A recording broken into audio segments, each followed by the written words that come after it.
Assalamualaikum. This is Nisma and today I'm going to discuss about New National Education Policy 2020. In short, we can say NEP, National Education Policy. National Education Policy 2020 को 29 जुलाई 2020 में union cabinet की तरफ से approve कर दिया गया है और के कस्तूरी रंगन की चेयरमैनशिप में। के कस्तूरी रंगन इज स्पेस इसरो के स्पेस साइंटिस्ट हैं ये, और ये जो न्यू नेशनल एजुकेशन पॉलिसी है ये हमारी 34 इयर्स के गैप के बाद आई है। Previously it was national policy on education NPE, पहले इसको हम national policy on education NPE के नाम से जानते थे, जो कि आई थी 1986 में, और इसको फर्दर मॉडिफाइड कर दिया गया था 1992 में। मतलब सिर्फ मॉडिफाइड किया था, it was not changed but modified किया था। जो नेशनल पॉलिसी ऑन एजुकेशन थी उसका मेन मोटिव था access and equity. Access means availability of education, मतलब जितने भी डिसएडवांटेज ग्रुप के बच्चे हैं उनको एजुकेशन की तरफ लाया जाए। Access means availability and equity means fairness.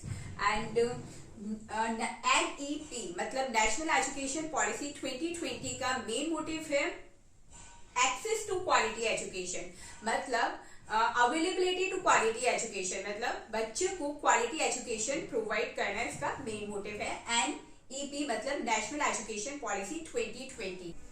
अब हम बात करते हैं NEP 2020 का जो न्यू एकेडमिक स्ट्रक्चर है वो किस तरीके से है और प्रीवियस एकेडमिक स्ट्रक्चर किस तरीके से था। तो सबसे पहले हम प्रीवियस एकेडमिक स्ट्रक्चर की बात करते हैं, जो कि बेसिकली हम जानते हैं कि 10+2 मतलब फर्स्ट से लेकर 10th क्लास, उसके बाद में 11th एंड 12th। तो इसमें मतलब जो प्री स्कूलिंग थी, मतलब KG, LKG, UKG, इसको ये ऑप्शनल सब्जेक्ट था, मतलब ऑप्शनल क्लासेस थी ये, और जो मेन एजुकेशन स्टार्ट होती थी वो हमारी होती थी फर्स्ट से 10th and then 11th and 12th।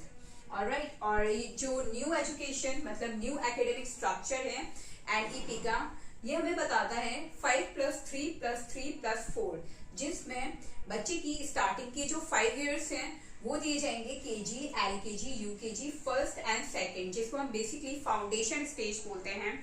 इसमें 3 से लेकर 8 साल तक के बच्चे आएंगे।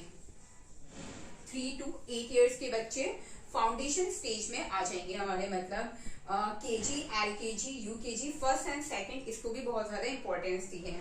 उसके बाद में हमारा है 3rd to 5th, जिसको हम बेसिकली बोलते हैं प्रिपरेटरी और we can say primary stage, जिसके अंदर आएंगे हमारे 8 से 11 साल तक के बच्चे, ठीक है। एंड उसके बाद हमारा आता है 6 to 8, जिसको हम बेसिकली बोलते हैं मिडिल स्कूल। इसके अंदर हमारे आ जाएंगे 11 से 14 साल तक के बच्चे। एंड उसके बाद हमारा आता है 9th to 12th, ठीक है, तो जिसको हम बेसिकली सेकेंडरी स्टेज बोलते हैं। इसके अंदर हमारे आ जाएंगे 14 से 18 इयर्स तक के जो बच्चे होंगे वो आ जाएंगे 14 से 18 साल तक के। तो इस तरीके से ये फॉर्म करेगा 5+3+3+4। 5 जो स्टार्टिंग के 5 साल हैं वो होंगे KG, LKG, UKG, first and second. Age group जो रहेगा वो है 3 से 8 साल। एंड उसके बाद जो नेक्स्ट 3 हैं वो आएंगे हमारे 3rd से 5th क्लास तक के बच्चे। जो आगे के 3 साल होंगे वो होंगे हमारे 3rd, 4th एंड 5th, जिसके अंदर हमारे आएंगे 8 से 11 साल तक के बच्चे। उसके बाद हम बात करते हैं 6 to 8, 6, 7th, 8th। इसमें हमारे आएंगे, इसको हम बेसिकली मिडिल स्कूल बोलते हैं, इसमें हमारे आएंगे 11 से 14 साल तक के बच्चे। उसके बाद में लास्ट का जो 4th है उसमें आ जाएंगे हमारे 9th, 10th, 11th and 12th, जिसको बेसिकली हम सेकेंडरी स्कूल बोलते हैं। इसमें आ जाएंगे 14 से 18 साल तक के बच्चे। अब हम बात करते हैं नेशनल एजुकेशन पॉलिसी 2020 का जो एजुकेशन स्केड्यूल है, मतलब एजुकेशन बच्चे को किस तरीके से दी जाएगी। तो इसमें सबसे पहले हमारे आते हैं 5 इयर्स, जिसको हम बोलते हैं फाउंडेशन स्टेज, जिसमें हमारी आ जाती हैं KG, LKG, UKG, first and second classes. तो इन क्लासेस में बच्चों को प्ले और एक्टिविटी कर कर सिखाया जाए, मतलब बच्चे को खेल कर और कोई भी एक्टिविटी कर कर बच्चे को, मतलब बच्चे अपनी एक्टिविटी कर कर सीखें।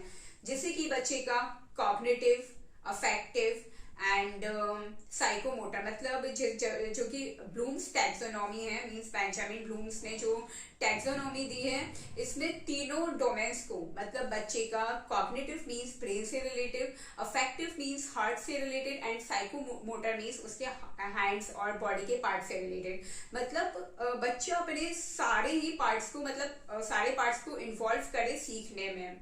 ठीक है, तो इससे क्या होगा, बच्चे का एक होलिस्टिक डेवलपमेंट होगा, मतलब एक कंप्लीट डेवलपमेंट होगा। अगर मैं बोलूँ तो पूरी तरीके से बच्चा क्या होगा, डेवलप होगा, जिसमें बच्चे के ब्रेन भी इंक्लूड किया जाएगा और बच्चे के इमोशंस को समझा जाएगा।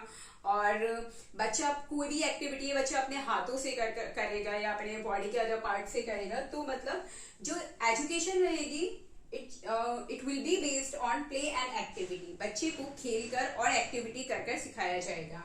उसके बाद आती है हमारी आगे की 3, जो कि हमारी बेसिकली जिसे हम बोलते हैं प्रिपरेटरी स्टेज, जिसमें हमारी आती हैं 3rd, 4th and 5th classes. इसमें भी बच्चे को, मतलब बच्चा डिस्कवरी करे, प्ले कर या एक्टिविटी कर सीखेगा।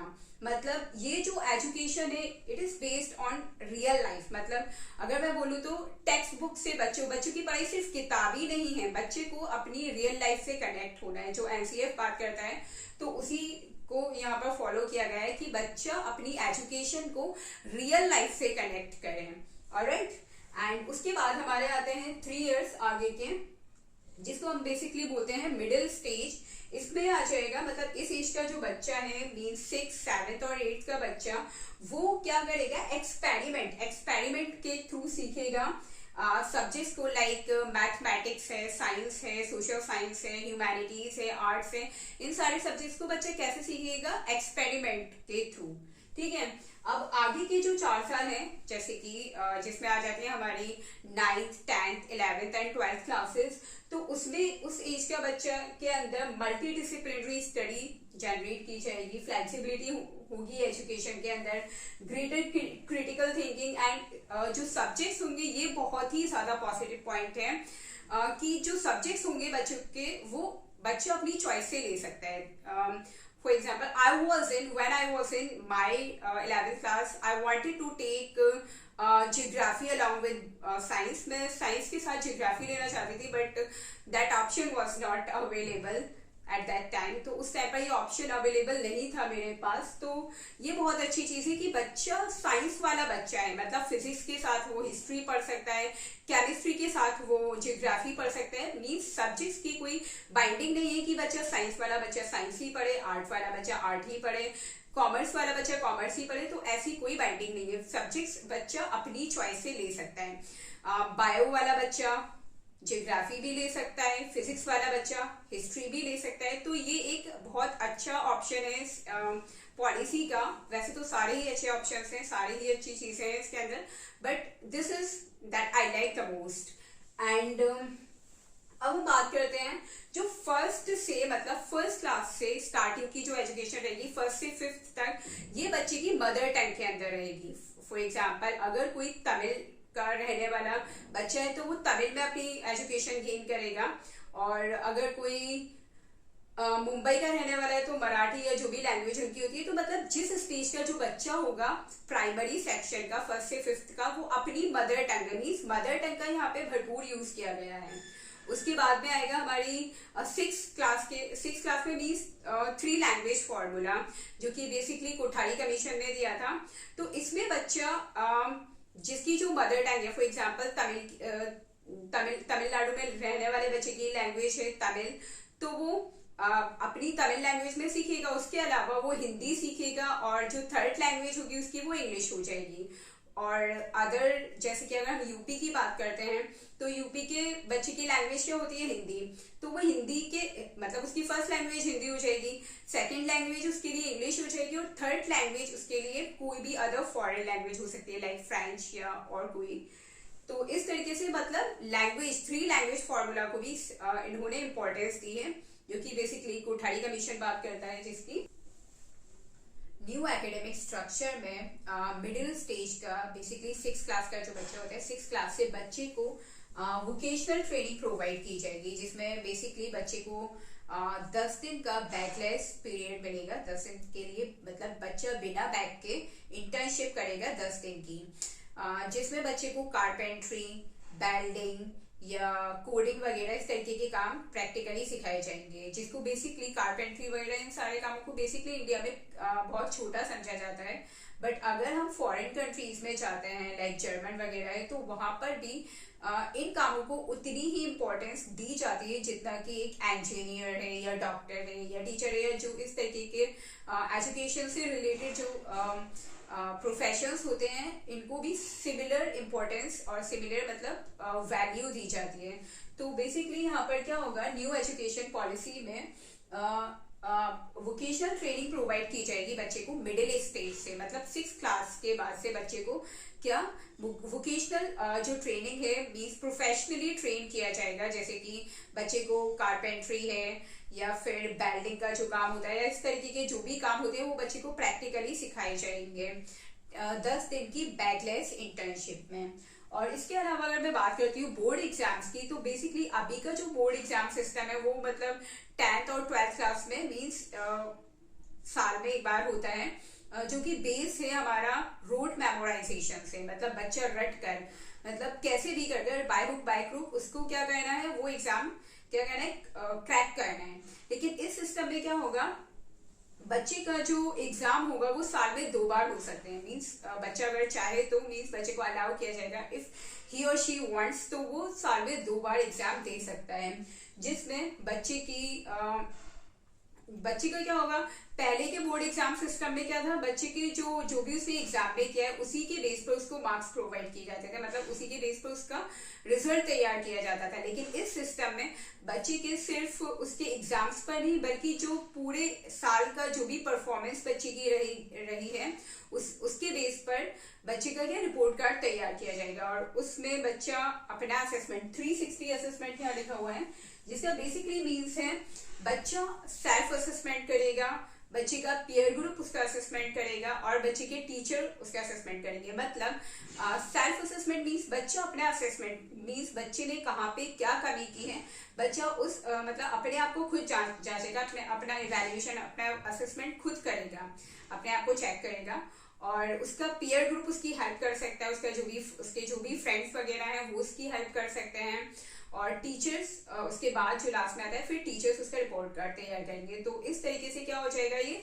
360 असेसमेंट, 360 मतलब साल भर में जो भी परफॉर्मेंस बच्चे की रही है उसके बेस पर रिपोर्ट कार्ड तैयार किया जाएगा, ना कि जैसे कि अभी जो प्रेजेंट सिस्टम है इसमें क्या होता है, बच्चे ने जो भी एग्जाम्स में क्या होता है सिर्फ उसी के मार्क्स इंक्लूड किए जाते हैं। लेकिन इस सिस्टम में बच्चा का जो भी रिपोर्ट कार्ड या रिजल्ट जो तैयार होगा वो कैसे होगा, पूरा साल भर की परफॉर्मेंस के बेस पे, जिसमें बच्चा अपना असेसमेंट खुद कर सकता है, उसका पीयर ग्रुप उसका असेसमेंट कर सकता है और उसके बाद टीचर्स उसका असेसमेंट कर सकते हैं। Now coming to the undergraduate degrees. Undergraduate degrees means जो पुराना एजुकेशन सिस्टम था, मीन्स प्रीवियस एजुकेशन सिस्टम जो था उसमें बच्चे को ग्रेजुएशन की डिग्री जब तक वो पूरा कंप्लीट 3 इयर्स की नहीं कर लेता था, जैसे कि बीएससी, बीए, बीकॉम वगैरह को 3 इयर्स का कंप्लीट नहीं कर लेता था, तब तक उसको फाइनल डिग्री नहीं मिलती थी। मीन्स अगर बच्चा 1 साल में छोड़ता है तो उसके पास कुछ नहीं था, मीन्स उसको ग्रेजुएट नहीं माना जाता था। लेकिन न्यू एजुकेशन पॉलिसी 2020 में बीए, बीएससी, बीकॉम मतलब जो 3 इयर्स के कोर्सेज हैं उसमें अगर बच्चा 1 साल में ड्रॉप आउट करता है तो उसको सर्टिफिकेट प्रोवाइड कर दिया जाएगा। अगर 2 साल में ड्रॉप आउट करता है तो उसको डिप्लोमा सर्टिफिकेट प्रोवाइड कर दिया जाएगा, और अगर 3 साल में उसका फाइनल करता है तो उसको एक फाइनल डिग्री मिल जाएगी। मतलब अगर बीच में बच्चा छोड़ता है तो उसका वो वेस्ट नहीं जाएगा, उसको सर्टिफिकेट या डिप्लोमा मिल जाएगा। और अगर 4 साल का कोर्स है तो बेसिकली मतलब इसी तरीके से फर्स्ट ईयर में सर्टिफिकेट, सेकेंड ईयर में डिप्लोमा सर्टिफिकेट, थर्ड ईयर में डिग्री एंड जो फाइनल ईयर है उसमें उसको फाइनल डिग्री प्रोवाइड कर दी जाएगी। और जो 3 इयर्स के कोर्सेज हैं, 3 इयर्स के कोर्सेज हैं लाइक बीएससी, बीकॉम और बीए वगैरह, तो इनको कंप्लीट करने के बाद 2 साल की मास्टर की डिग्री रहेगी, 2 इयर्स मास्टर की डिग्री रहेगी।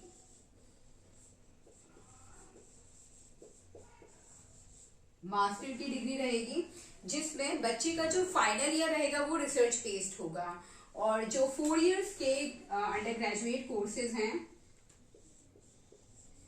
4 इयर्स के अंडर ग्रेजुएट कोर्सेज हैं लाइक बीटेक वगैरह, तो उसके बाद बच्चा क्या कर सकता है, 1 साल का मास्टर, मतलब जो 4 इयर्स के कोर्सेज हैं उसके बाद बच्चे की जो मास्टर की डिग्री रह जाएगी वो हो जाएगी 1 साल की।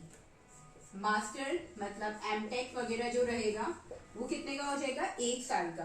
3 इयर्स के कोर्सेज में 2 साल का, और 4 इयर्स के बैचलर कोर्स में 1 साल का हो जाएगा। 3 इयर्स में 2 साल एंड 4 इयर्स के बैचलर कोर्स में 1 साल की मास्टर की डिग्री हो जाएगी बच्चे की।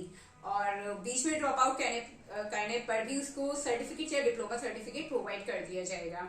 और इसके अलावा अगर बच्चा मास्टर के बाद पीएचडी करना चाहता है, तो पहले के एजुकेशन सिस्टम में जो हमारा पीएचडी करने के लिए एमफिल को प्रेफरेंस दी जाती थी, मतलब बेसिकली एमफिल वाले को ज्यादा चांसेस, ज्यादा अपॉर्चुनिटीज प्रोवाइड की जाती थी पीएचडी करने के लिए। लेकिन न्यू एजुकेशन पॉलिसी ने एमफिल को, मतलब मास्टर ऑफ फिलॉसफी को क्या कर दिया है, डिसकंटिन्यू कर दिया, मतलब इसको हटा दिया है। बच्चे डायरेक्ट मास्टर करने के बाद direct he can pursue PhD वो डायरेक्ट कर सकता है। और इसके अलावा अगर मैं बात करूं तो जो जीडीपी था वो पहले 3% था। जीडीपी कितना था, पहले की सिस्टम में जीडीपी 3% था, बट अब इसको बढ़ाकर 6% कर दिया गया है, जो कि एक अपने आप में एक बहुत बड़ी बात है। और मैं तो अगर कहूंगी तो this is a dynamic change in our education system. ये बहुत बड़ा बदलाव है हमारे एजुकेशन सिस्टम में, अगर इस पॉलिसी को अच्छे से फॉलो कर लिया जाए तो।